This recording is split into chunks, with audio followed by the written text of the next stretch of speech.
live and recording. This is class 4 of the Autism Education Series. And tonight we're gonna discuss about the whys of autistic expressions or behaviors. I prefer to say autistic expressions because it's just part of who we are and our quirkiness instead of behaviors. I hope that after tonight's class, you will be able to understand the whys and think about your kids' autistic expressions differently. I think it's really important for people to understand when we just focus on problems. It's like digging a hole, covering it, digging it, like playing whack-a-mole, you know, that game where you just, it's always gonna be there, especially when we talk about stimming behaviors. It's part of a wonderful autistic expression. So I prepared one whole slide on stimming behaviors so we can discuss about it. We can compare notes. I can tell you how I stim and how we stim in our family and so on. So that's tonight. For some new faces here, my name is Macy Sotantio. I am the founder of Catch Clinic and a nonprofit in San Francisco Bay Area, Autism Career Pathways. Our mission is to create resources and educate small to medium-sized businesses and to hopefully be able to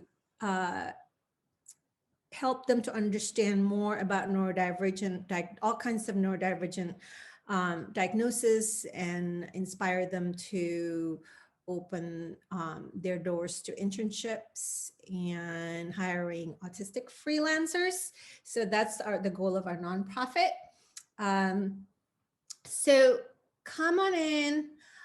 Are you guys, I know that Stephanie has a tweenie, preteen, teenager. So what about the rest of you guys? How old are you? Divya, how old is your child? Latza, I think, has a 5-year-old, if I'm not mistaken. And yes, four and a half going on yes. 16, yes. Oh my gosh, yes.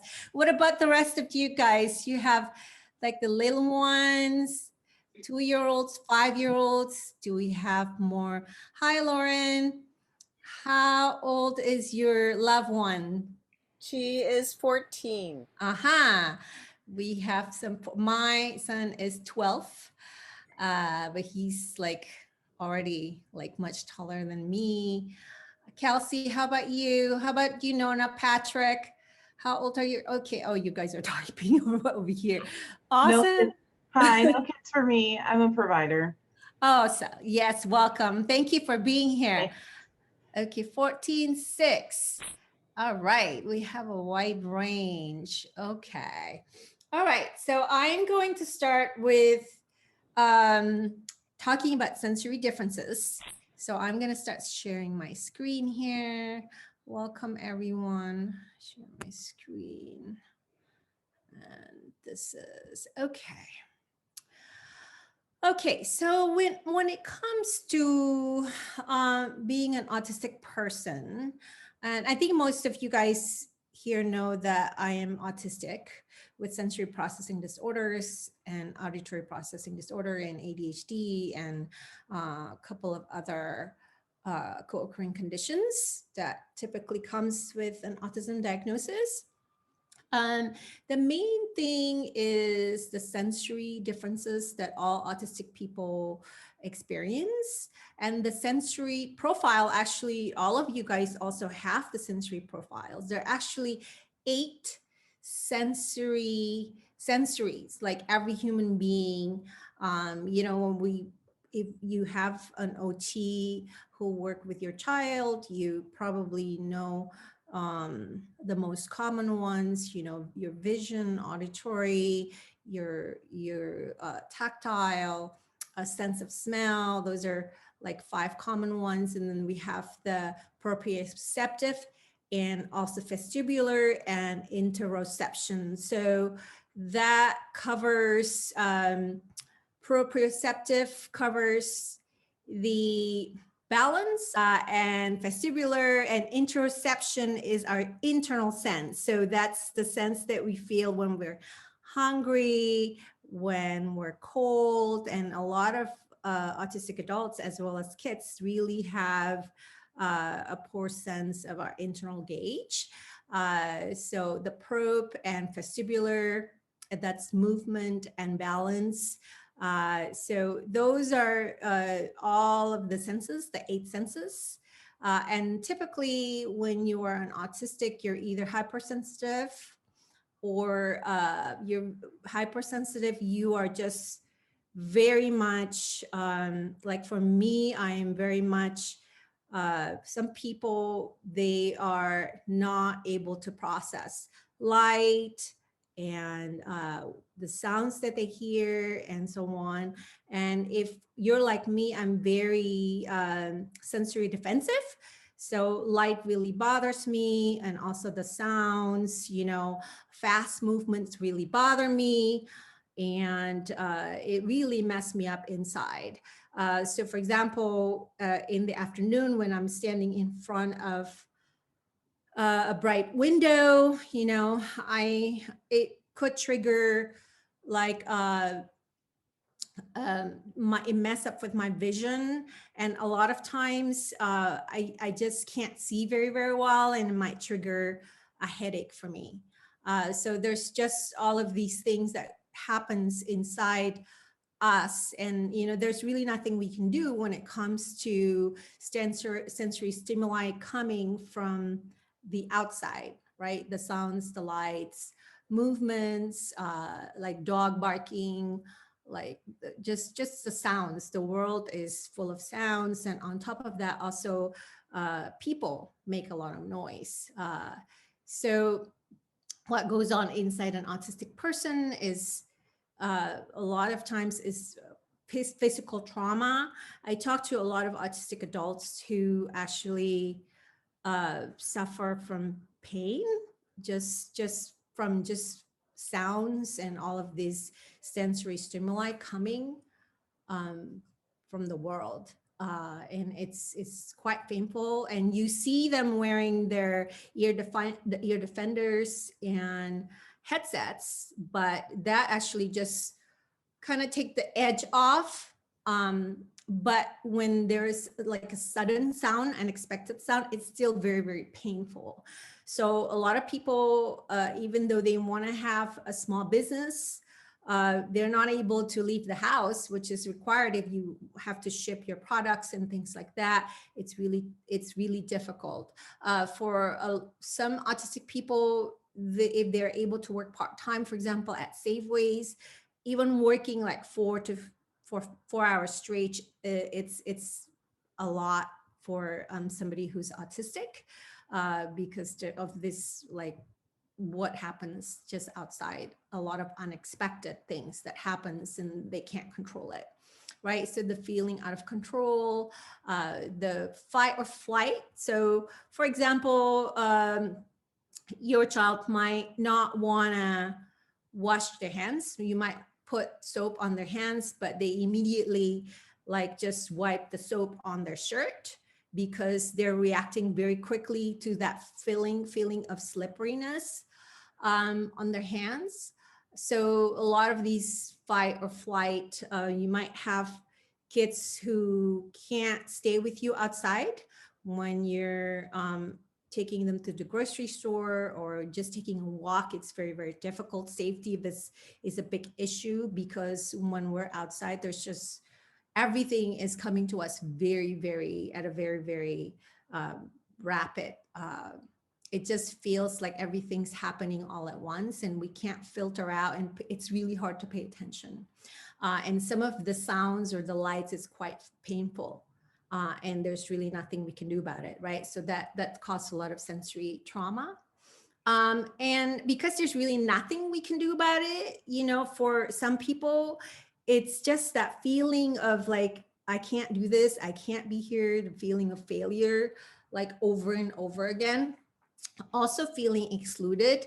When I was a little girl, when I was in school, we had to do like on certain days we have to like go to church together, like the whole school would go to church, because I went to a girls' Catholic school in Indonesia. And I just couldn't handle it. I would just feel very faint. I felt like I was going to faint. It was hard for me to see, and it was hard for me to breathe. So a lot of times, if you notice your kids have difficulties in a closed room, because people's voices are much more amplified when it's a closed rooms. This is also the reason why group activities like circle time, if you have a little one, like everybody's clapping all at once, singing, that's a lot. And it's quite painful for some autistic students.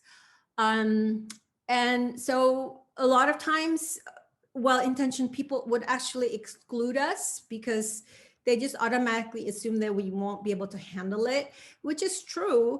But also a lot of times we can handle it. When we have our battery meter is like higher, we can handle it. So that's the tough ones with having these sensory differences, because many times we just can't physically handle it, but it doesn't mean that we don't want to be included, right? So there's always this duality. And also feeling stuck in the moment, feeling trapped, and feeling very, very embarrassed. Like I had many, many moments where I just would, for example, knock on the wrong house, even though I've been to my client so many, many times, you know, and that day I just felt very, very confused, and I would like go knock on someone else, like a stranger's house, just things like that. I think I myself, sometimes I just can't believe that I'm not able to do these things, like can't find my way home. And especially when I'm really, really tired, you know, I just do a lot of stupid things like that. And we feel very embarrassed. A lot of times I don't tell anybody about my mistakes, but I think it's because the feeling of sensory overwhelm cause us to be very confused, and the world feels really, really chaotic a lot of times. And if you're also wondering why it's difficult that your kids cannot leave their preferred activities, because that is our safe zone, transitioning into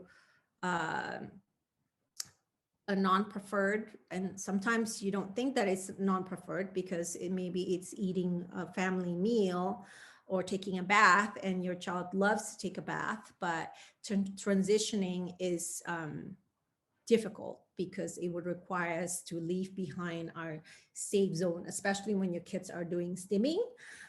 That's their safe zone. Okay. Yes, let's go to the next slide. Okay, so then how it looks to the outside world, of course, it looks like we're often very, very resistant. We need to know exactly why we're not allowed to do certain things. You know, my son, ever since he was little, we can't really tell him, no, you can't do that. He has to know exactly the reason why he cannot do it. So the context is very, very important, because we don't always connect the dots and understand the context. And that might include like doing things that other people would do happily, like taking a shower or getting a haircut. But autistic people can be very resistant to those kind of things, because of it's not just getting a haircut, but it's leaving your home, getting there, and hearing the clippers near your eyes, and there's a lot of things involved. And shower is also the same, you know, the feeling of water droplets on your skin, that can be quite intense, especially when it's a different kind of like temperature. If you're sensitive to temperature, you know, the feeling of water on your skin can be quite intense. So yeah, so all these things that you think, why not? For autistic people, it's quite a big deal, and we push back quite a bit, especially without context, without reminders and preparation. We come across as rigid. Also insistence on sameness, because that's actually the sameness give us a sense of control. So you might have kids who prefer to guide you or tell you to take certain routes to go home. And if you change the route, they get really, really upset, because, you know, the insistence on sameness, according to research, stays with autistic adults. You know, that's the one thing. The sensory profile actually change as people get older and people become more mature. They outgrow certain things, or they might be able to problem solve and push themselves to overcome certain sensory sensitivities. The insistence on sameness, it's something that it's going to stay. And we'll talk more about what that looks like later. Transition challenges, unavoidable meltdowns and shutdowns. I want to talk about tantrums and meltdowns and shutdowns. Do you guys have any, let me stop this so I can see your faces. Do you have any questions about the difference between tantrums, meltdowns, and shutdowns? Because that's a big one, the difference. No, so tantrums, okay, yes, okay. Does anybody have any questions? So all kids tantrum, right? Because there's something that they want to get and they're trying to get that. And so they cry at the grocery store. Now, meltdown is different. Meltdown happens because it's of a buildup of the feeling of sensory overwhelm. And it's like a tea kettle with the boiling water. The steam has to come out. So when autistic people experience meltdown, they need it. They actually need to let out that steam. So when that happens, you just want to give them space and make sure they're safe, of course. So the meltdown just needs to happen. Now, can we prevent meltdown? I think with self-care and parents helping their autistic child to be able to read themselves and read the situation and create safe zones at home, and making sure you're not like on the go, like go, you know, every day. I think you can have longer periods without meltdowns, hopefully. I still experience meltdowns as an adult, unfortunately, because I have to show up for work. I have to go places, I have to drive. It's just unavoidable. And for your kids, you know, they might experience a lot of extreme meltdowns at times. The difference also with meltdowns, sleeping doesn't help, because I would wake up in the morning just feeling exhausted. If I have like migraines, it would last over 2 weeks. It's 24/7. So I go to sleep with it. I wake up with it, and medications doesn't, it's just there. You know, the pain and everything is elevated. So if you're sensitive to sound, it's even more elevated, and the constant feeling of fatigue. So for all of your kids here who are super busy, when you think about it, they go to school and they still have therapy after school. They can't really pick and choose, you know, which day or what kind of how to do things or how to communicate in a way that people can understand them. You know, they're being pushed a lot. Like actually autistic kids, they're the hardest little human being on this planet, actually. Like they can't say, no, I don't want to do this therapy today. I don't like this person, or this person's talking too much. I don't understand the materials, you know, and then there's pressure all over. And of course, you're going to experience frequent meltdowns. you know. Some people go into selective mutism where they just can't speak. I mean, people have said that it's like feeling like a ball in their throat, and they just can't speak those days. Yeah, selective mutism, I'm sure you have heard about that. And it's just, unfortunately, being an autistic, it's like a life cycle. It's just the way your brain works, with all the brilliance, but also the sensory differences causing all these challenges. It's like peaks and valleys, and it's a cycle, and you just have to own it, you know. So that's let's see, let me just quickly look at my notes here to see if there's anything that I can add. Okay, so any other questions? I'm going to go back to my screen. Okay, here. All right, so daydreaming or short attention span, I hear that from parents, that their kids seem to be like always looking out the window. When your brain is tired, you will look out the window. Just pick a point that's soothing for you, and just focus on that to just relax a bit. So that's understandable.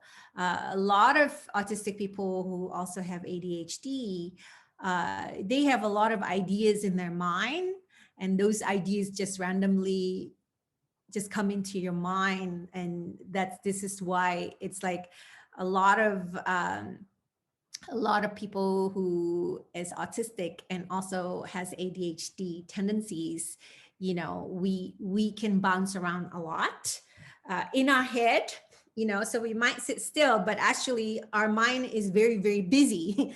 Sometimes my body is so tired, but I can't switch off all these things in my head, and that affects, my ability to sleep. So some of your kids might also have these high energy in the evening time, and they're very, very talkative, and really have a hard time to slow down and relax.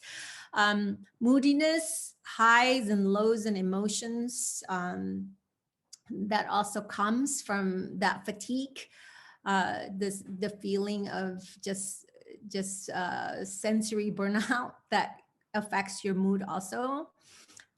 Inconsistencies, I hear that a lot from parents, that you might think that your child has, like, potty training is a common one, that you might potty train your child, and 6 months later the child's not able to do it. So having sensory differences also affects our ability to perform consistently. It doesn't mean that we forget. Sometimes we forget when we go through shutdowns, and we just absolutely cannot do it. Sometimes it's just a little bit of a regression. And then once we feel better, then we're able to do it again, catch up again. So inconsistencies here, for the professionals here, you want to keep in mind that a lot of autistic kids, when they go through just not feeling well, sensory burnout, you see a lot of meltdowns, that the inconsistencies is definitely going to be there, and some people, because they just need context to learn. If you take away the context, the inconsistency will be even more like apparent across, and it doesn't mean they don't understand it. It just means that they need more context to be able to connect the dots, if you can call it that. So how it looks to the outside world, that we're unmotivated, we're lazy, distracted, and also not caring about others' needs. Like, for example, you might have a child who is a very, very picky eater, sensory eaters. So, you might work hard to, like, prepare a nice dish for your child, because you think your child has eaten the same type of food forever, and today your child just doesn't want to touch it, and you might get really, really upset. I've totally been there. When it comes to food, we have a sensory eater at home, and it doesn't mean that your child doesn't appreciate you and your effort. It's just that in that moment, the sensory overwhelm just takes over. It becomes gross. So my son would tell me, well, I don't like the way it looks. I don't like the way it's in my mouth. I don't like the way it smells. So it's all of the senses. It's just the sense overwhelm all at once. And that's the reason why. Okay, so now we're going to talk about stimming. Why do autistic people stim? Macy, I think there's a question in the Sorry. chat. Yeah, just wanted Yes, to let you know. thank you. Because I can't see you. Showing selective mutism. Okay, Meghna. Is okay. She was completely verbal before. Is this anxiety? It could definitely relate to anxiety. Sensory trauma definitely would create this anxiety. And I think selective mutism, and if anyone here has experience with this, go ahead and unmute yourself. But it's just selective mutism. I think you can think about it as a much needed period. And all you can do is really rally around your child and be respectful. And when your child is not able to verbally communicate, you want to use pictures, or let the child, maybe you can ask your child to show you. Can your child show you what he or she wants? If she's not able, what I would not do is push for that verbalization, because that causes more anxiety. So don't be afraid that it's like a complete, like, oh, my child has forgotten the verbal abilities. It's just right now during this period that your child is not able to use the speaking channel.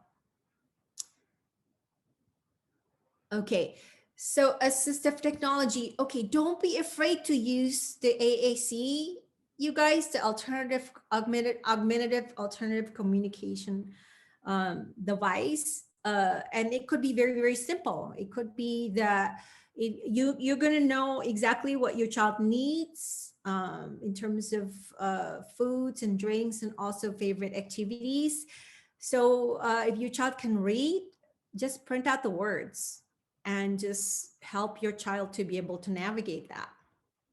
Can I please have this? You can use words or photos. It's really, really important to empower your child to be able to continue to communicate, even though the child is experiencing shutdowns. And yes, so it's really important to teach your kids to use plan B, you guys. So important, however that may be. So research has shown that using AAC device actually really helps the autistic person to be able to process information, and also provide the output better. So I know a lot of autistic adults who actually prefer to write or to draw, and they can express themselves better that way, as opposed to talking, explaining to you. So don't be afraid. I would say as early as possible, explore photos, sight words, explore so many different channels to communicate. You got to empower your kid to be able to communicate. Because the differences, the sensory differences will always be there, like for life. So this is a very good question. Is there any other questions about other stims? Do you have any questions about stims? In general, for stims, if the stim hurt you or other family members, then you have to speak to your occupational therapist to provide a different channel. So for example, common stim would be like if your child is digging, like seeking that deep input and digging into your body parts and make you black and blue, that's hurtful. So that needs to be channeled a different way. Some kids actually headbang. Both my kids used to headbang when they were little to put themselves to sleep. And that's that rhythmic, repetitive motion. So stimming behaviors have to have that rhythmic motion, repetitive motion. So for people who have the pull of like they need to move because they're seeking that input, right? Movement. They need to do that. So you see kids who do big jumps, like walking really, really loudly because they're seeking input at the bottom of their feet. So these are the sensory seekers, kids who like to drop things. Yeah, so all of this, and they do it repeatedly. That's what they're needing in a moment, right? So sometimes it's not just the way we look at it, we think it's just maybe flapping papers repeatedly, but it's actually not just the paper, because it might be the way it looks, the way it makes a sound, the way it feels, you know, in the palm of their, on their skin. So that's why it's so powerful. You know, it provides soothing and a way to like self-regulate. So stimming in general is it helps people to reset, to cope, to also to get ready, you know, so before they know they have to move into a different activity, maybe non-preferred activity, if they're allowed to stim first, they can actually get ready for it, get their system to get organized and be able to get ready. So stimming is very important. It's so important. So your kids might be able to, I think, process information better if they have access to fidgets. Like now they have all kinds of cool fidgets. So make sure that you model it for your kids, that you like to fidget with certain things. A lot of us adults also like fidget with, you know, things with your nails, with your phone. You might do two things all at once. You know, so we all need this in our own ways. Okay. Is there any other questions about stimming? Any other questions? But in general, if it's harmful to the child or to other people, you want to work with your occupational therapist to help you. And from what I hear from autistic adults, exercise really helps. Some people do meditation. I'm not into it because it's just too still for me. And I like movement. I like to pace and I like to move. So, but, you know, just help your kids find something that is a good outlet for them. Okay. Okay. Any other questions?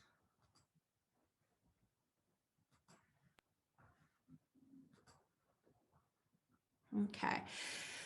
All right. So, stimming can be voluntary or involuntary. Sometimes you're aware of it, sometimes you're not aware of it. So if, let's say you're craving that movement and suddenly you have to stop, and then your different parts of your body have to compensate. Does that make sense? You know, so I hear this a lot from autistic adults. So if what is the pull inside you?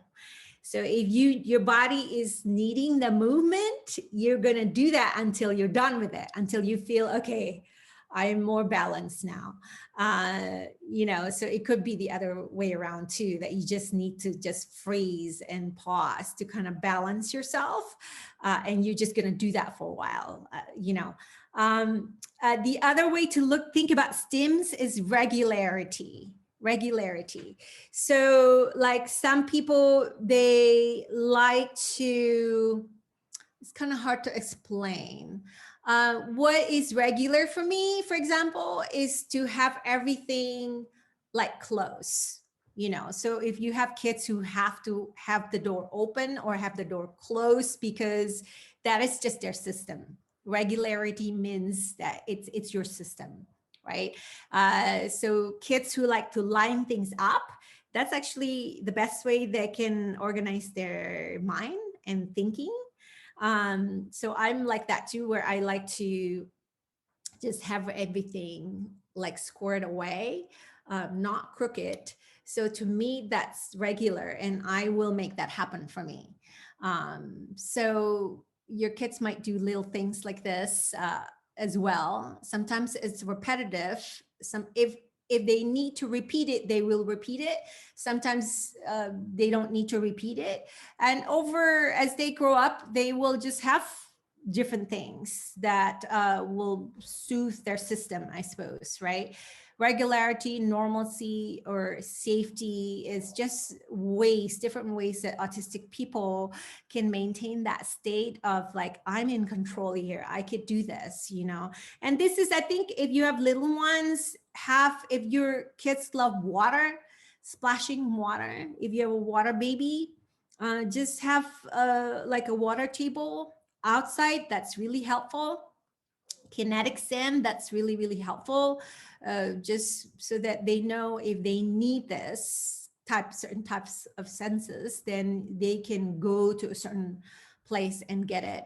You might have kids who like to climb. That's really tough because these kids usually, they're really good climbers, but they tend to climb on furniture inside the house, which is not safe. But you can get like a play structure outside and just help them to release that need outside more appropriately. Okay. Yes, so this is all the different reasons. I'm sure there are more reasons that people actually stim. Okay, so it's not, I already explained that it's not just like one particular sense. A lot of times the stimming fulfills multiple needs for sensory input. And that's why it's so powerful, for the person. Okay. Okay. Now, if you don't let autistic people stim, that causes a lot of anxiety. Definitely causes a lot of anxiety. So the stimming it doesn't really need treatment or redirection unless it's harmful to that person or to other people.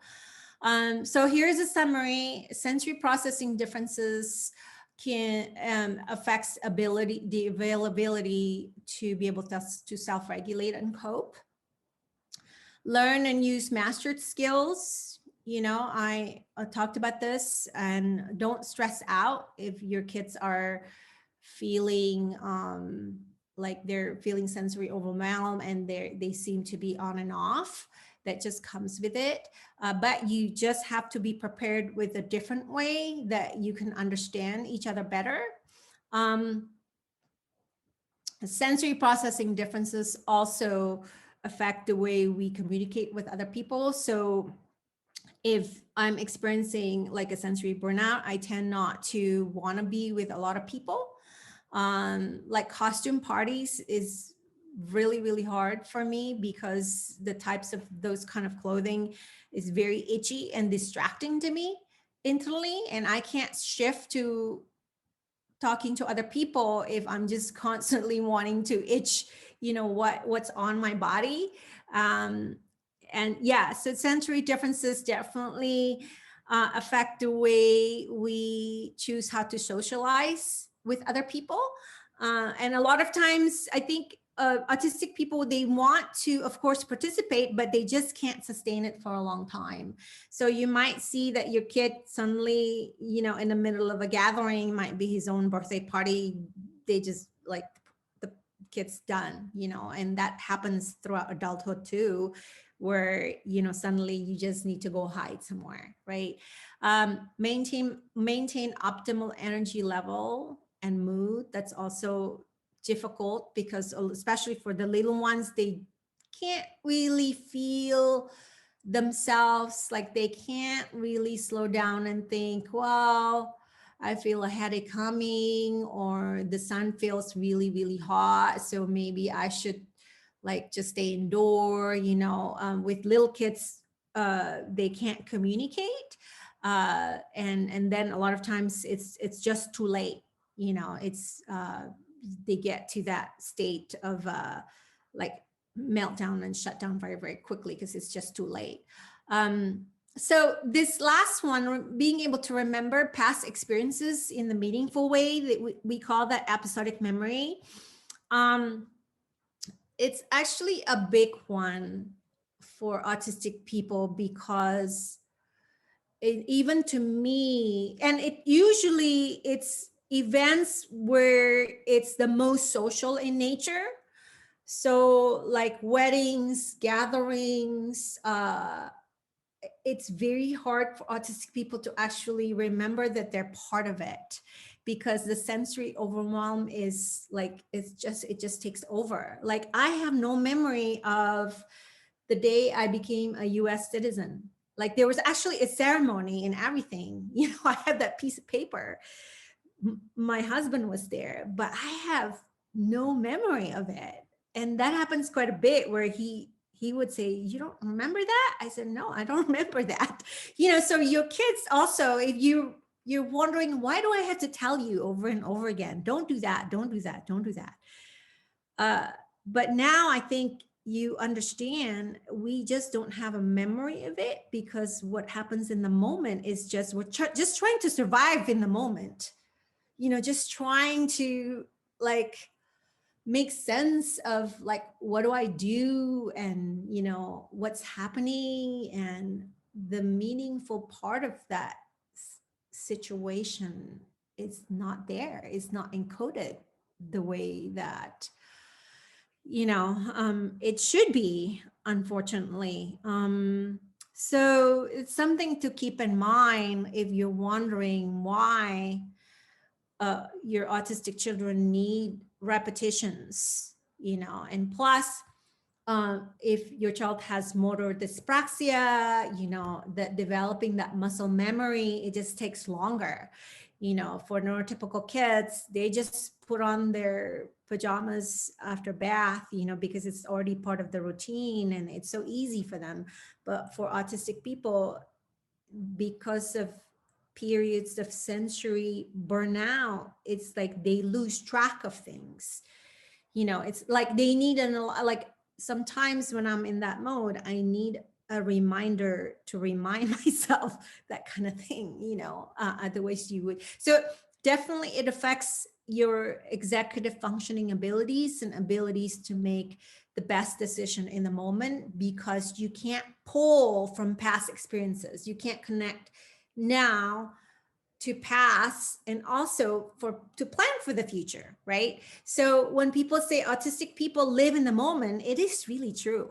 And sometimes it's wonderful because you're just being yourself out in the world, and there's very much this childlike quality in the way we think about things and interact with you. Innocence, non-judgmental. It's true. But, and some people say, well, you're like 30 years old, but you're still sleeping with your stuffies, but it doesn't mean that you're not smart, and so a lot of autistic people, they still need these comfort things, whatever that may be. So, blankets, marbles, these collections, and I think you need to encourage your kids to do that. Let them collect things, let them have things that they will every day. They're going to be thinking about that. Something to look forward to at the end of a really tough day, like whatever that may be, their blankets, their stuffies, their mushroom collections, whatever, airplanes, just everybody needs that. I think if you have an autistic loved ones, a lot of times they're being made fun of already. Like my son hides his things that suits him when his friends come over, and it's tough, but now I digress. Okay, let's watch some videos. Does anybody have any, can watching videos, okay, watching videos, yeah, YouTube school. Everyone goes to YouTube school nowadays, right? There's nothing wrong with it. Okay, so, all right, so I have a video to show you. So this particular video actually helps parents, hopefully. There was a question about alternative communication ways, and this video is a good one to show you how do you nurture different ways, all kinds of communication without judging. So whether it's an iPad, so if it's like a communication app, that has a lot of steps for little kids. And in this video I'm showing you, it's just a combination of photos with words. So this young man is learning to read sight words, and he definitely understands a lot, but he has apraxia. So this is a way that you can teach your child to understand the flow of the day. There's no times attached to the activity. So a lot of times you don't really need to be that specific, because your child might need time to transition. So if you put the times in there, it's just more pressure for the adult. It's also more pressure for the child. Okay. All right. I'm going to share my screen here. Okay.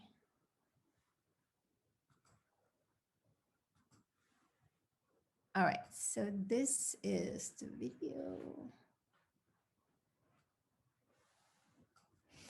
All right, so dad is guiding him. And flexibility means that the adult has to be flexible. So sometimes we get stuck on, I want my child to come to me, or my child has to sit in order to know or understand the lesson. No, that's not just, we just have to be flexible. Hey Jay, good morning. Yeah. Look today, Jay, our schedule. Bathroom, Jay.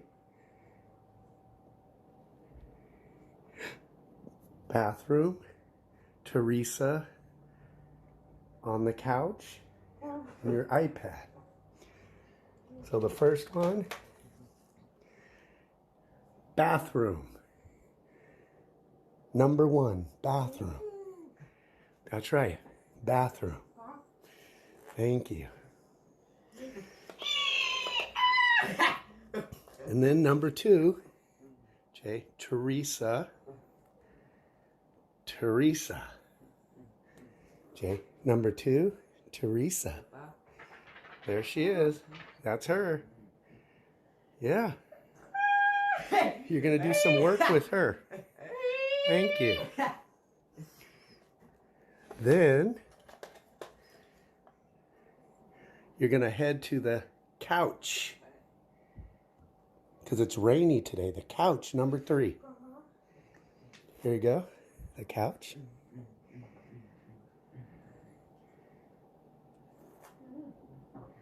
That's right.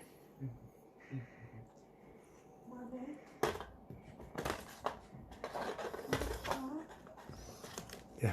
Then, here you go. The last one, iPad. Hey Jay, good morning. Yeah. Okay. Look today, Jay, our schedule. Bathroom. Okay. So what is really nice about that video, the pace was just really nice. So when you are engaging with your child, you should learn to feel yourself. If you're doing all the work and you feel frustrated, your heartbeat is gonna just go really, really fast. That means you're doing all the work. And you're probably expecting a demand, like a performance from your child, as opposed to this is a dad guiding his son, and there's just a really nice flow to it. Nobody is rushing, right? So there are a lot of wonderful things that I see from both of them, but I hear actually the son actually trying to repeat. So when dad said morning, he actually said morning, because that's clarity. When you're not rushing, there's clarity, there's nice rhythm, there's really nice back and forth, right? So what happened in this situation, I think the son was able to do his best to understand what dad's intention. So you also hear dad providing context. Like today we're gonna like just hang out inside because it's raining outside. Context is really important because it doesn't come naturally to us, right? And there was really no questions, no close-ended questions. So this is the issue with kids who go through the day in therapy and they are being pressured and being pushed to answer one question after another, to look at one photo after another. It's all very, very performance based. When they come home, they don't want to have any more schooling. So when parents interact like a teacher, that's when our kids push back, because they already have their days full of just trying to do their best. And at the end of the day, it's really, really tough. So that's a really nice example of nurturing alternative communication in a very simple and respectful way. And you just try, like, if you're going to use photos, print it out where it's easy to see. Print out the words where it's easy to read, So does it matter if you don't know your child can read or not read? It doesn't matter, because many autistic kids are hyperlexic. They actually see the world in words. Some autistic people see the world in colors, in sounds, you never know. So you just experiment. It's easily done. You can print it out. You can always take a ton of photos with your phone. And when your child is having a meltdown, you can just quickly pull up your phone and say, let's just slow down. Let's just lay down. Take all these pictures on your phone so you have it handy. Because when someone's having a meltdown, the first channel that you need to reduce is the speaking channel, because they've already had all day people telling them what to do using this verbal channel. So at the end of the day, when you see that your child is feeling restless, then that's the first channel you want to reduce and rely on other things. Okay. Okay, so that's the first video. Does anybody have any comments on the video or questions? I would say this kind of visual scheduling, it's going to be helpful forever. You have an autistic loved ones. Oh, we all depend on our Google Calendar, all these apps on our phone. Someday your child will have all these devices too. So might as well just experiment now, and you can just do it very, very simple. Get a dry erase board so it's easily done. You can use simple drawing. Yes, so do that. Okay, let me just look at my notes here. Okay, the other thing that's important, if you're going to experiment with introducing the schedule of the day, you want to start simple, maybe just 2 things. And also, as much as possible, get your kids to be proactive, so you print out different kinds of photos. You know, I would maybe start with a weekend and just say, let's figure out what to do. Tomorrow's Saturday. We have a free morning, and you print out maybe making pancakes or reading a story or taking a walk, you know, jump on a trampoline, you know, just put them all out and really guide them to like choosing. If your child knows, I can choose to do this and my choice will be respected, that is so powerful for them to be able to do that more and more, right? Okay, so yes, so it could be choosing what channel to watch on YouTube together with you, for example. But if they choose something, you really respect that. Don't just say, oh, well, you know, you chose this, but I can't give you that. that's going to cause another kind of trauma, which is like compliance trauma.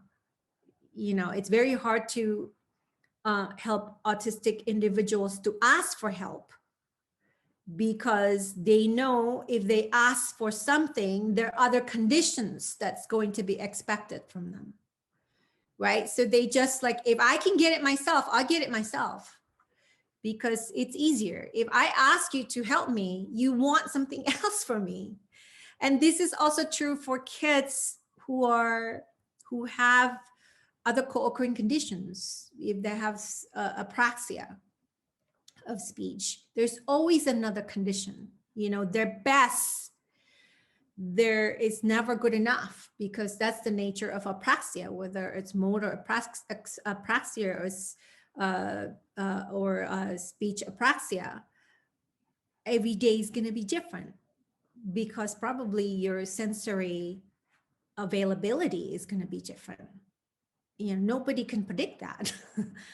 Nobody can predict that. So just keep that in mind, right? So really helping your kids to know sensory access is available to me, and this is how I can request for the access, you know, in terms of fidgets and quiet corner and fuzzy blankets, you can set that up. Low lighting in the bedroom, you know, just put a fort in there. That's easily done. You know, any therapeutic room should have that, like a teepee or something, or like a fort, you know. Okay.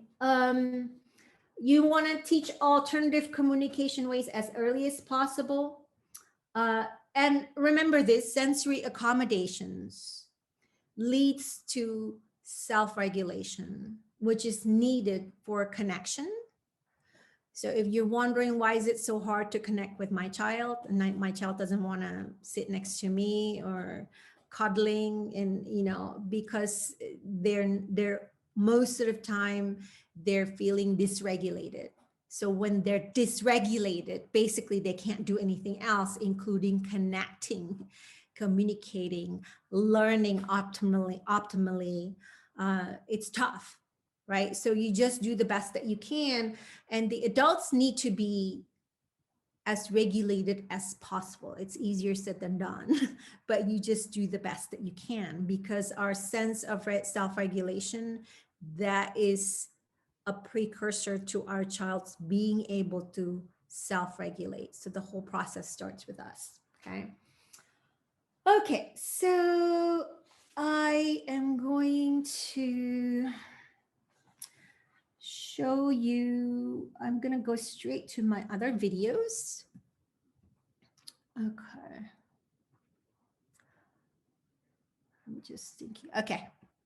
I'm going to go to my videos, so, and then we can open it up for discussion. Okay, so this first video, okay. So this is a lovely video of a child who was very, very dysregulated and anxious. And it may seem counterintuitive when your child is so amped up. And what you tend to do is talk more and talk really fast and ask a lot of questions. So I want you to practice being like counterintuitive. So when your child's like arousal level is very, very high, when your child is upset, doesn't really know what to do, doesn't know what he or she wants, then what the guide could do is actually lower your tone of voice, whisper, and or not verbally speak at all. But it doesn't mean you disconnect or disengage, because you can look at your child, you can rub his back, you can hold your child's hand, just be there emotionally. You acknowledge your child's discomfort, but you want to do everything counterintuitive. Okay, so here's how it looks. Mommy, mommy, mommy, mommy. Go on the swing a little bit. Mommy, bye-bye. You go on the swing. Bye-bye. Swing. Then move. Okay. Okay, so it's very nice and simple, and just use all your channels of communication, and then that's how he was able to transition.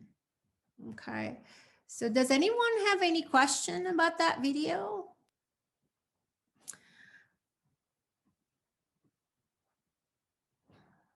Yes, Lauren, you have a video. Okay, Yeah. go ahead. Could you just interpret the video a little bit? Because it was really hard to hear what was happening. Oh, yeah, so he was upset, the little boy, and mom was just basically trying to help him to stay calmer. And then that's basically what happened, you know, because when the video started, he was already upset. So mom was just trying to soothe him, and saying that, you know, we're going to do that. So a lot of times when kids are upset, we can't really reason with them, right? It's not like a lot of times we're not allowing them to do what they wanted, you know? So that's what she was trying to do, is to slow things down, So she wanted him to do, he wanted to do one thing. Mhm. She was saying, we're going to do this other thing. Right. I see. Right. Yeah. Yeah.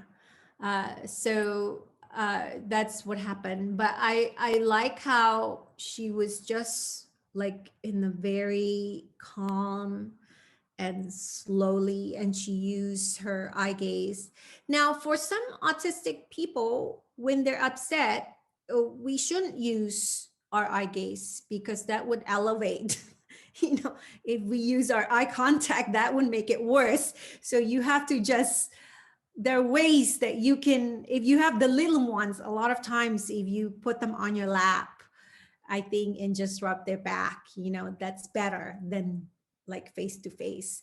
So if for the 12 years old and up, of course you can't do that anymore, you know, unless your loved one still choose to sit on your lap, which it does happen to us from time to time, and we allow it, you know.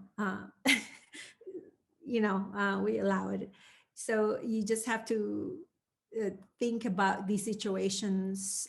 I think the best way is to really think about what happens during meltdowns and see if you can do a different scenario.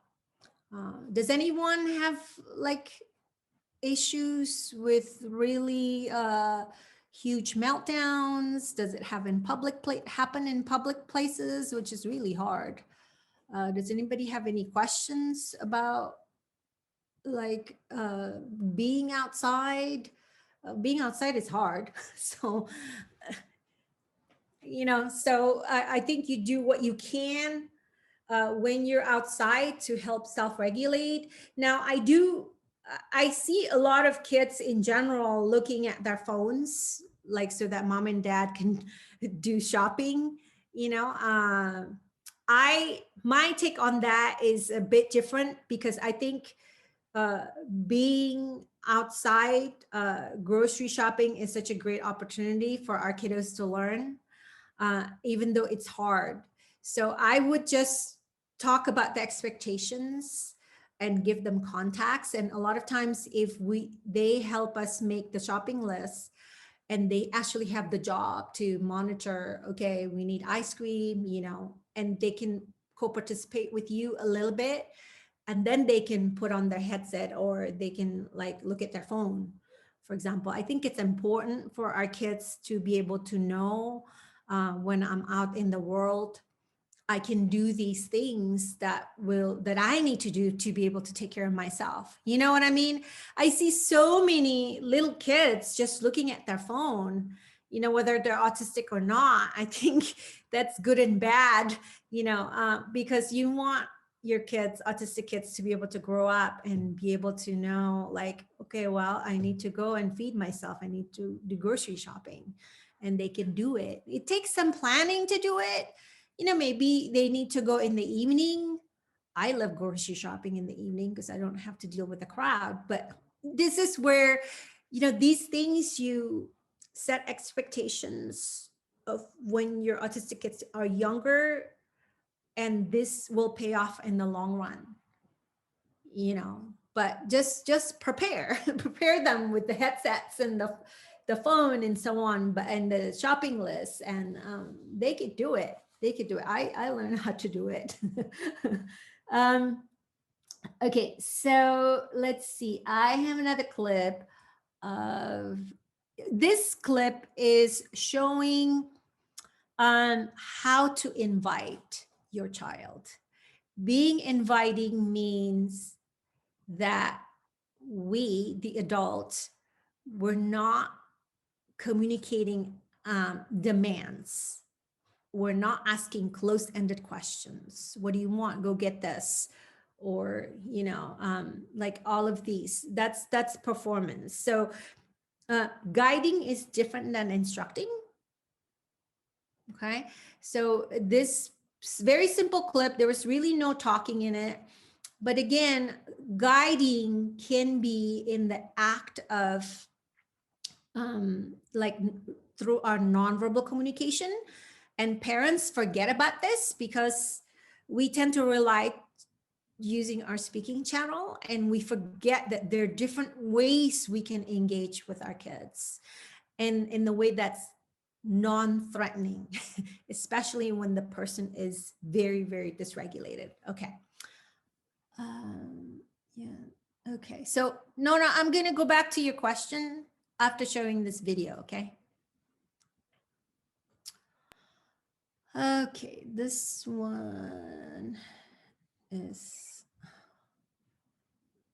oh, 1 second. I'm going to close this one. Okay.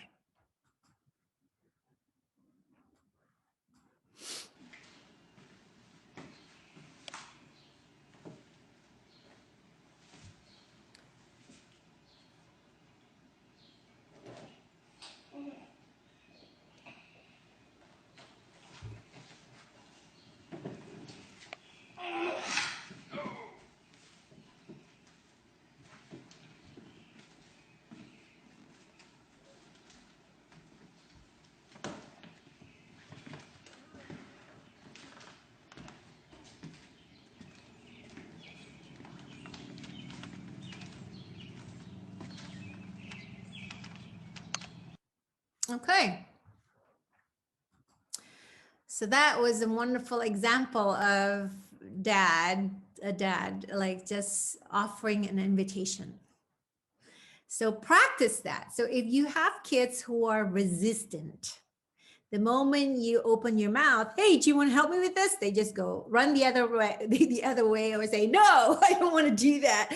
Well, actually, it's not that they don't want to do it. They're telling you, I'm not ready to join you, or I don't know what you want me to do. I don't know what's expected. So I'd rather not do it right now, So a lot of times don't give up, because I think as parents, we often think, well, he's not interested, or, it's fine, and then we don't try again. You always have to try again, but just think first, was I being inviting or not? Was I being attractive to my loved one, to the point that my loved one understands my intention, right? Because the understanding has to be there.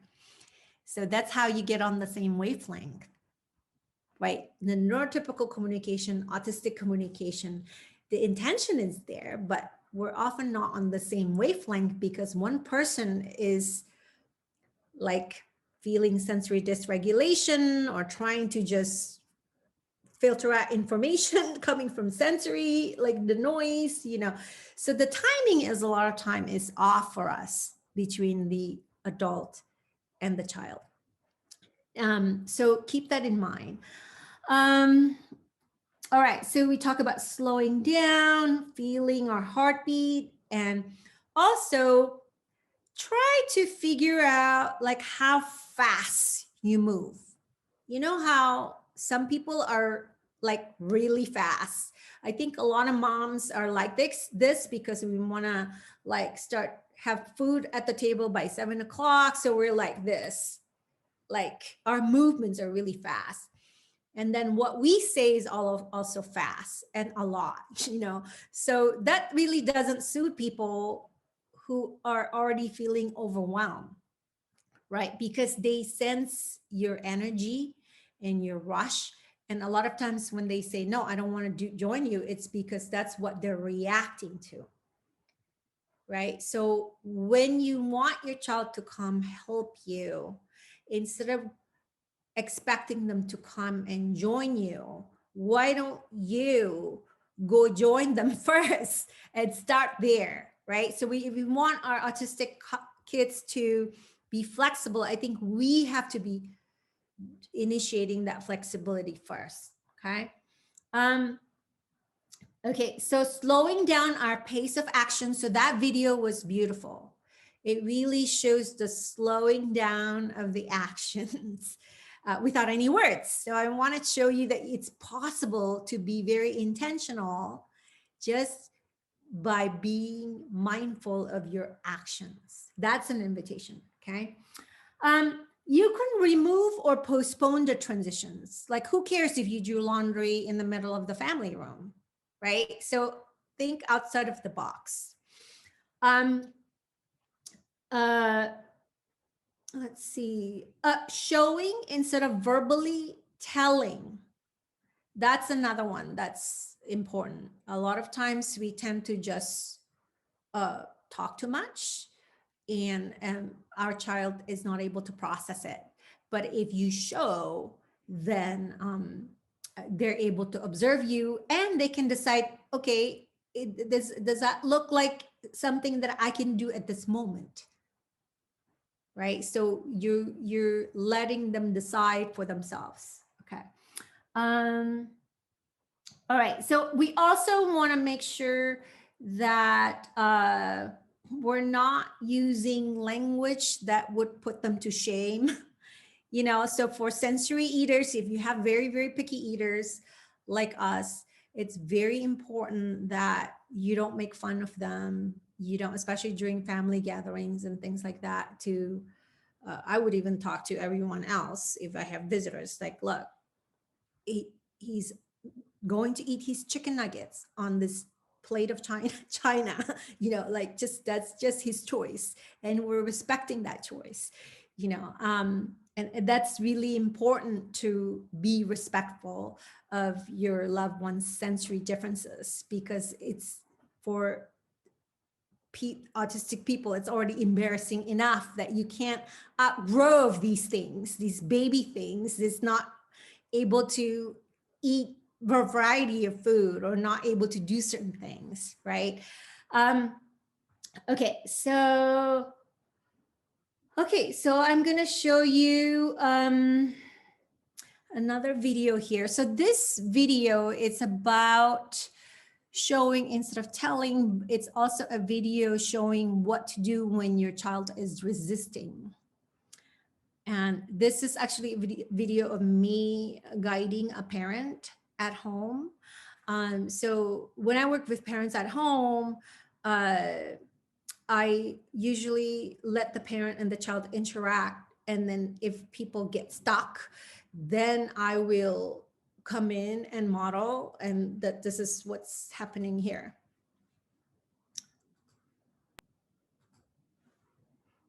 Oh. Let me just close this one. Okay.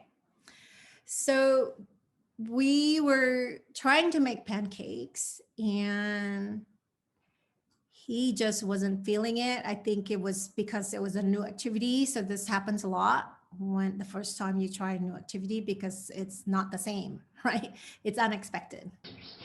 All right, so let me show you the beginning. To stir it up? No.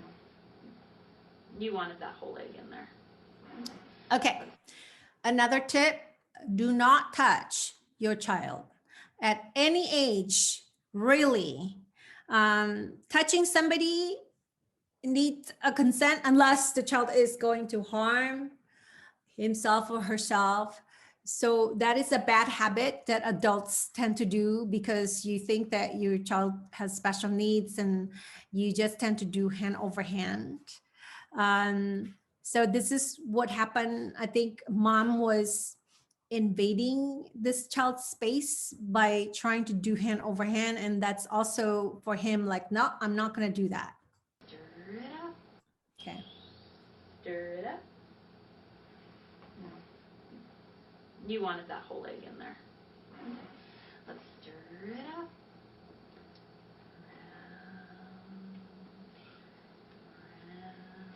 Okay, so it's very clear that hand over hand physical prompting, that is a big no-no. And it's understandably so. You know, we want our kids to be able to grow up knowing that it's not okay if somebody you know, touches any part of my hand or my body, you know, and I think understandably that's how he reacted, right? So if you're going to use a spoon, just do like you can each hold a different part of the spoon, for example, instead of doing hand over hand. Okay. The other thing you could also do is have your child hold the object, have your child put his or her hand over yours. That's okay, because then you as the adult can also feel when your child is actually co-participating. Because if your hand is over your loved one's hand, then a lot of times you do the work. Okay. Oh, I need a little help stirring it up. I need a little help. Ready? I can't wait. I can't wait to pour it on the pan, but first we need to stir it up. Okay. Yeah. You know. When this is happened. So you look at his body, his body's curved like this.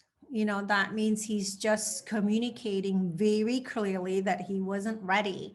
And mom wasn't able to pick up on that. So your kids are often very clearly in their communication to you, but we are not reading the communication correctly.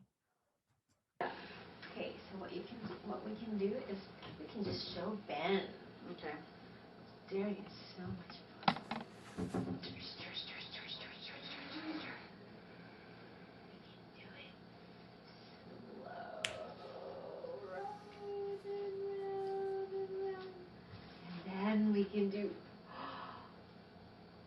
fast, fast, fast, fast, fast, fast, fast, fast, fast. Still close. Ben could do that too.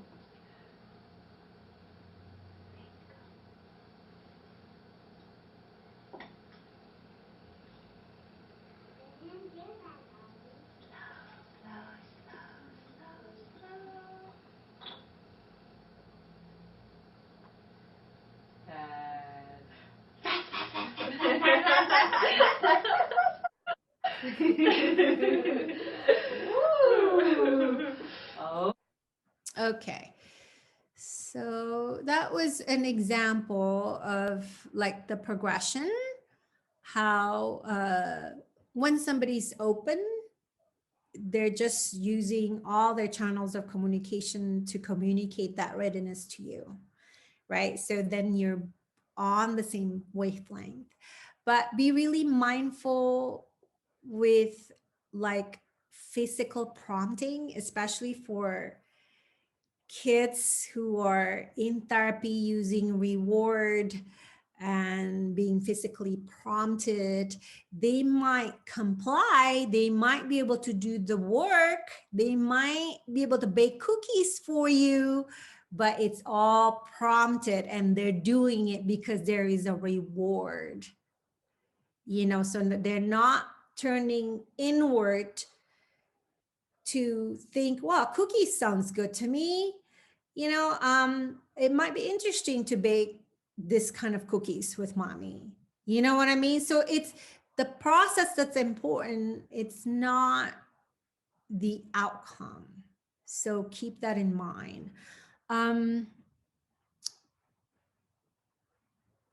Yeah, so not wanting to, so Nana, if you are in the position, you know, like your child, where people are always on you, pushing you, of course you're going to have meltdowns. Of course you're going to be aggressive. You're going to be so upset because, you know, you're not being respected.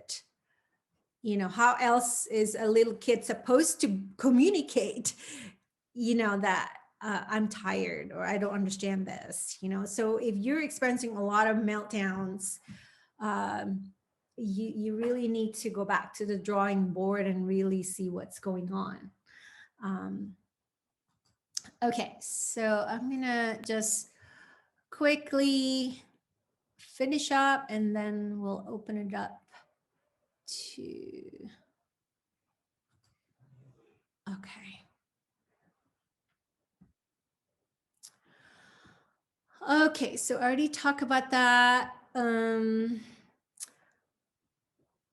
Okay, so this one, the social and communication differences, it's definitely related to sensory differences. So some autistic people, they are a master at mimicking others, copying and pasting and doing over, but that also masking always comes with a price. It's exhausting. So it doesn't feel good. We are also a lot of times afraid to be ourselves because we're afraid that our version of self is not good enough for others. So think about it. How it feels being with other people who don't really share your interests. It's a lot to process. The sensory input, also the social input, the back and forth, it goes really, really fast for us. So we tend to overthink our questions or the way we respond. And by the time it comes out of our mouth, the timing is already late, you know. So you might have some of your kids tend to ask or initiate the same way. I would say just really respect that and nurture that, because it's really sad if, you know, your child tries to bring something up, share their interests, and then they're being told, well, you just said that. Or plan ignoring is not good. Please don't do extinction or plan ignoring. It's just really, really sad. Okay, it's embarrassing not to know how else to do this the right way. Yeah, so if there are things that upset autistic people, it could also be the other way around, right? So the trigger always goes both ways. All right, so this is how it looks in terms of our social differences, how it looks to the outside world. But I'm hoping that now you have a better understanding that It's not that we don't want to have friends. We don't want to belong. We sure do. We sure do. It's just really, really hard. It's challenging. It's challenging because the standards, they're more neurotypicals than neurodivergent. So that's just how it's going to be most of the time, right? So this is the hidden needs of your autistic loved ones. We a lot of times don't realize that we need longer processing time. So even if we can just say, we know we can say, okay, give me some time to think about it, or I'm thinking about this, or can you repeat that, or could you show it to me? These are phrases that if your kids can read, if you have the teens, write these phrases down and use it together as a family. Maybe you practice during dinner time. You could do this because this is gonna help our autistic loved ones in the long run, that if they can ask for help, if they can self-advocate in the way that neurotypical people can understand, that would be huge, right? So recognizing internal bodily signs is a challenge. So I talked a little bit about this. I know a lot of autistic adults, when they're stressed out, when they're experiencing sensory burnout, you guys, they can like not eat all day because they just don't feel hunger at all. So of course, then that creates other issues. If somebody doesn't remember to eat, you can't just function, you'll have meltdown. So a lot of your kids, if they're cranky, they actually need to eat more. So that's a consideration. A lot of autistic kids, they don't know that they're actually allowed to say no or later, or I don't feel like it right now. So for your kids who are constantly being given reward for their performance, they're also thinking that I have to get this 10 out of 10, 9 out of 10. Otherwise, I'm not good. Think about that, right? So autistic kids don't know that failure is part of life. Forgetting is part of life. Like having burnt cookies is just part of it. They don't know because of how adults expect us to perform in a certain way, right? So think about it. So alternative communication ways is a powerful tool to get needs fulfilled. Yes, so don't be afraid to explore as early as possible, And the good enough outcome is perfectly all right. So if you have teens, you have to say this a lot, that's good enough for me. Because that's really a concept that gray area thinking for autistic people is difficult. So a lot of people, they're actually high achievers. Their standards are very, very high. And the reason that they don't want to even trying new things, because they think they have to achieve a very, very high standard. They're perfectionists, and if they feel like they can't make it like to that standard, they're not going to do it. So this is really also true for people who have executive functioning difficulties, people with ADHD, and that good enough is tough to understand, that that's okay. You don't have to achieve everything today. All right, so I already shared this. Okay, do you guys have any questions? Do you have any questions? So now it's time for question and answer. I actually finished on time. Any questions? You can just unmute yourself.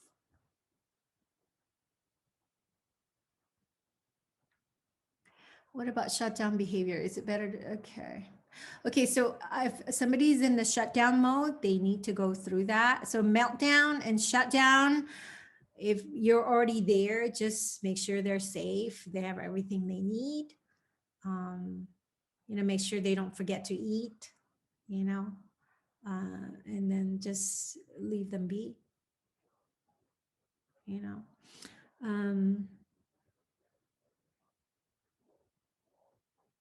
Divya, I'm glad you liked the session. I'm so glad. Any other questions?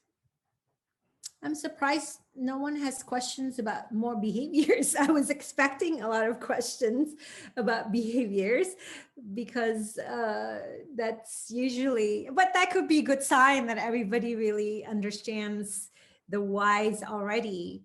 So that's nice. Does I know that I have some professionals here.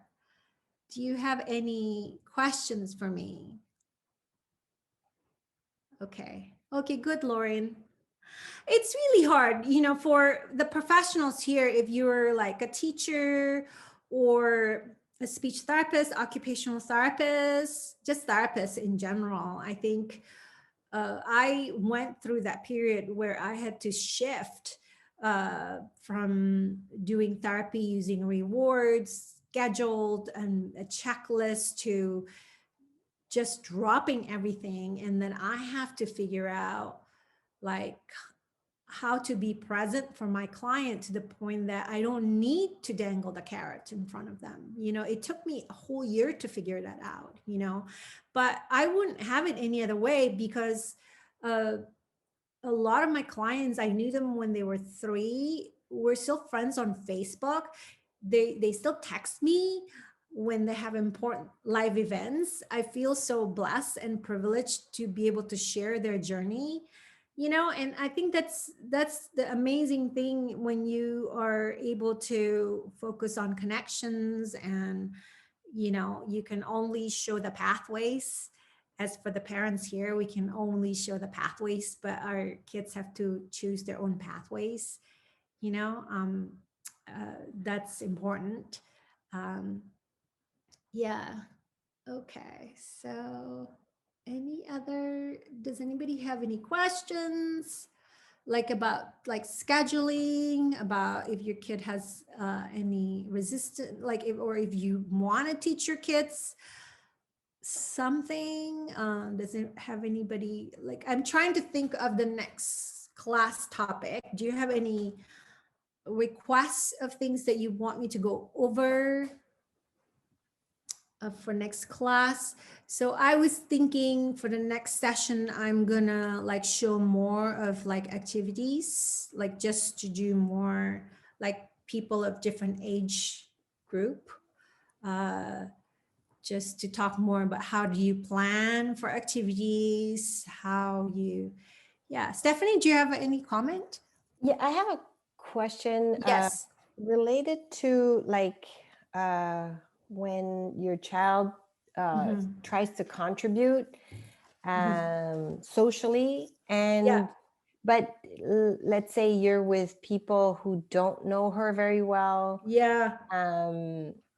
but she's still trying to contribute, and then Yeah. she's bringing in one of her imaginary characters. Yeah. And I mean, I guess, I mean, is there a way to help her with that contribution, but also help the people who don't know her to kind of listen, I guess? Yeah, I know what you mean. I think for like family members, you can always coach the other adults, I'm sure they know your daughter's special interests, and special interests are like awesome for autistic people because that's how we can initiate conversations. So I think you can practice at home first to expand on those special topics. and just slowly adding your own take about it. So let's say your daughter loves to talk about like airplanes, for example. Yeah. You can draw like all kinds of airplanes, like maybe use different kinds of mediums. You can look at photos of your travels, for example, so that's how we could take one special interest and just add different pieces and variations to it. And so that she can connect with other people better. Mhm. That way, actually, travel is a very good topic Yeah. to invest, like to just because a lot of people like to travel. Like my Right, thing right. is sports. I can always talk to people about sports. It doesn't matter where they're from, So yeah, so does that answer? You can practice, I suppose. So I guess we Mhm. were playing a game. So the good thing is she was participating in the game, and then she wanted her imaginary friend to participate in the game. Mhm. So, but it kind of like it was kind of ignored because I didn't know how to explain that, she wants her imaginary friend to participate also. So in that sense. Yeah, so you might want to just give her feedback. Like if you're not if she's excluding you in some ways, you also want to that's important feedback to her, right? Because you want a lot of times parents tend to do what their autistic child wants to do because it's easier, but it's also like not really mutual engagement because it's just one-sided, right? As opposed to maybe initiating. So you have to do it both ways. I think you have to initiate a little different, and then you also have to engage in your child's way. So it has to be both ways. Because it's always easier to talk about the same stuff, of course. Yeah, exactly. Of course. Yeah. Right. Yeah. Okay. Yeah. Thanks. Sure. Does anybody else have any question? So for the little ones, if you wanna like try to build mutual engagement, you actually want to try to do it without the bells and whistles.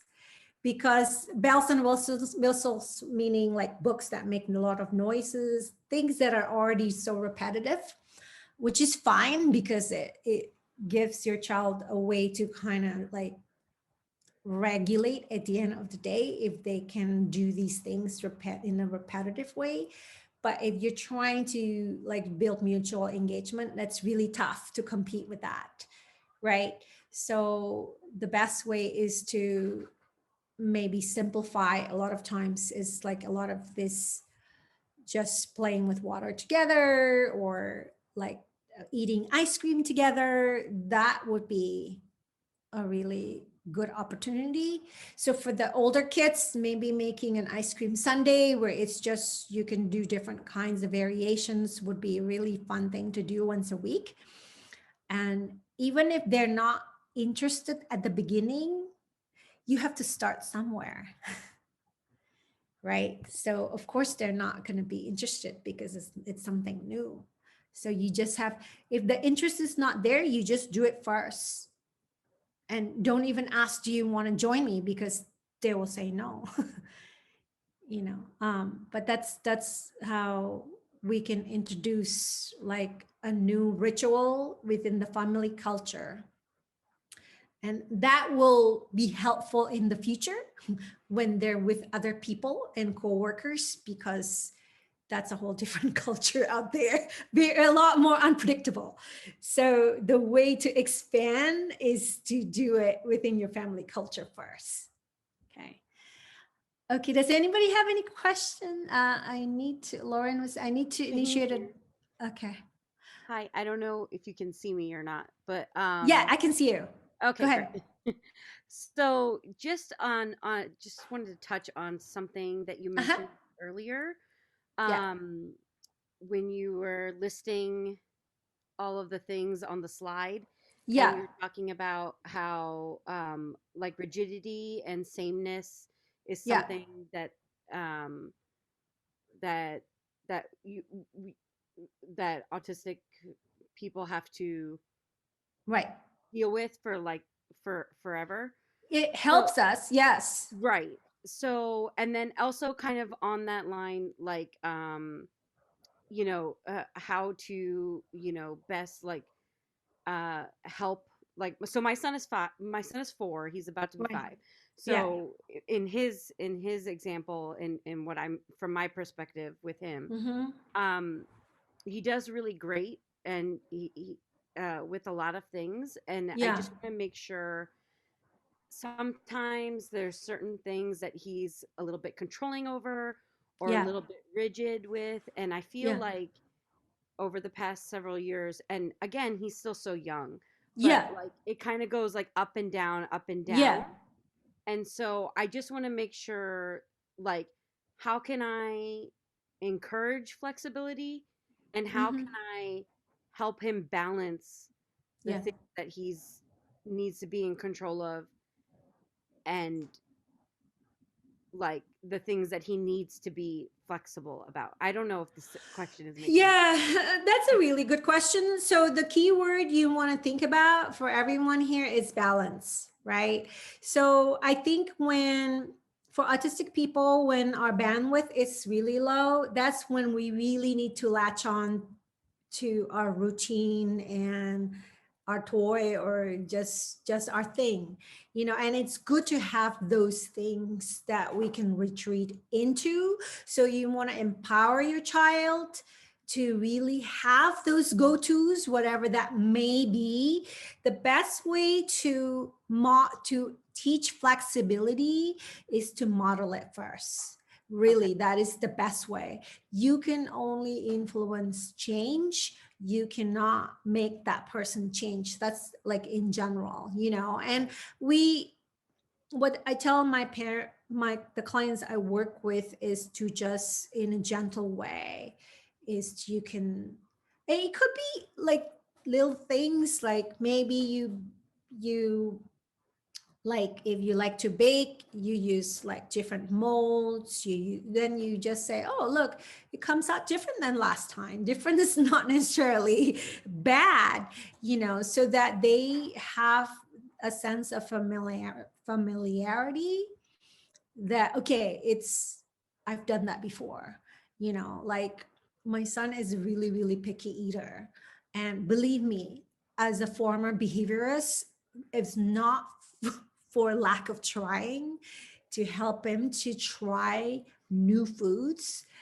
It's just, but I came to that realization that he has to be the one choosing to make different foods. So at our house, um, if he wants to eat these 5 things, I make sure he knows how to make those 5 things by himself, but we experiment, so we are a proud chicken nugget family. So we actually learn to make chicken nuggets in different ways, and he eats it now, so that's what I mean, where how do you balance like being respectful in their own ways and being able to just help them to remember, okay, I've tried a different Persian and I survive it.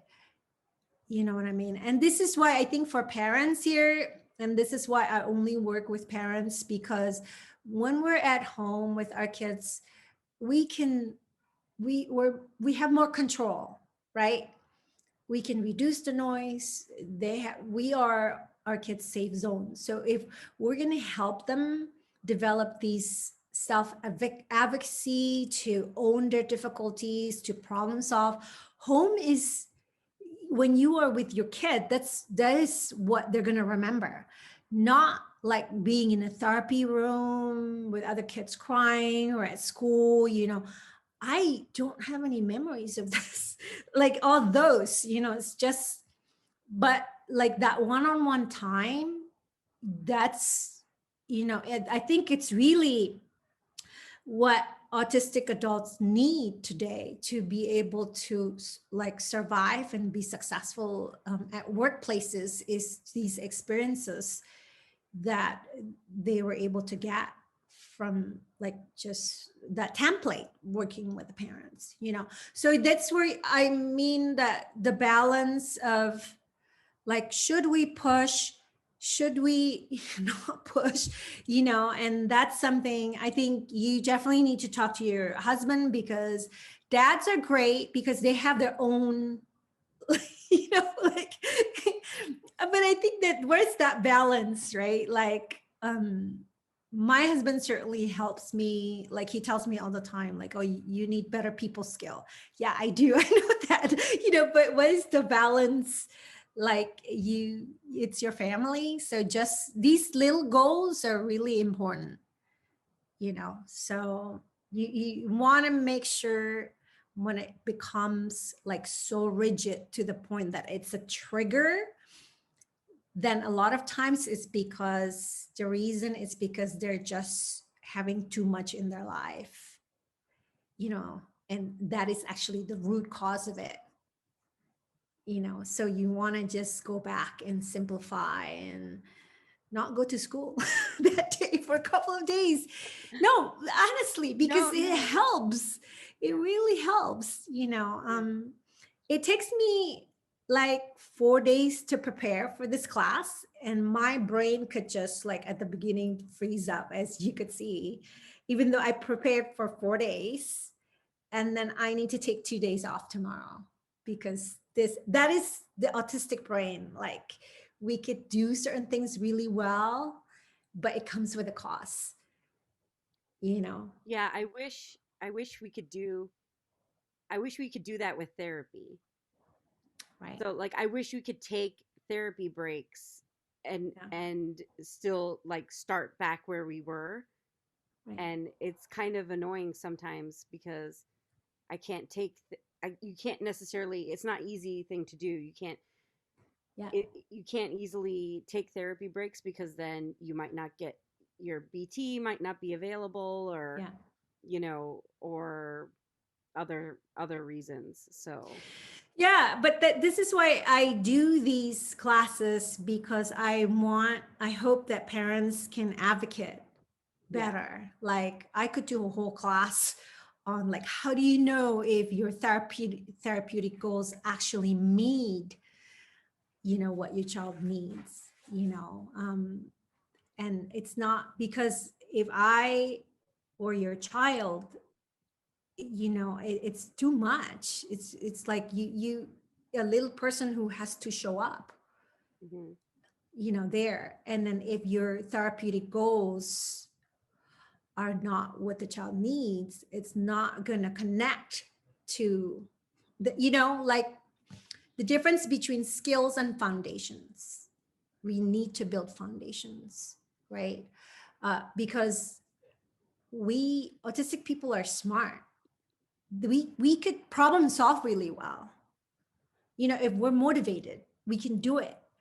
But it's just the way we feel about ourselves, the way it's just, that's the part that's not, it's just like too much therapy is not good.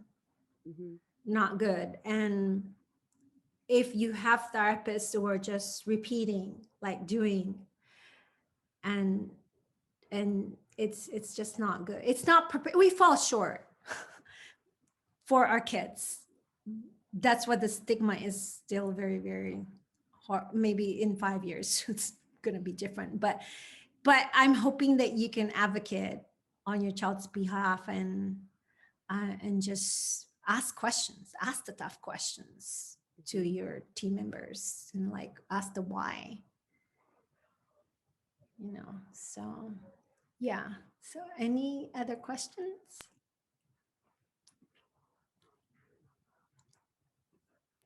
Just want to say thanks, Maisie.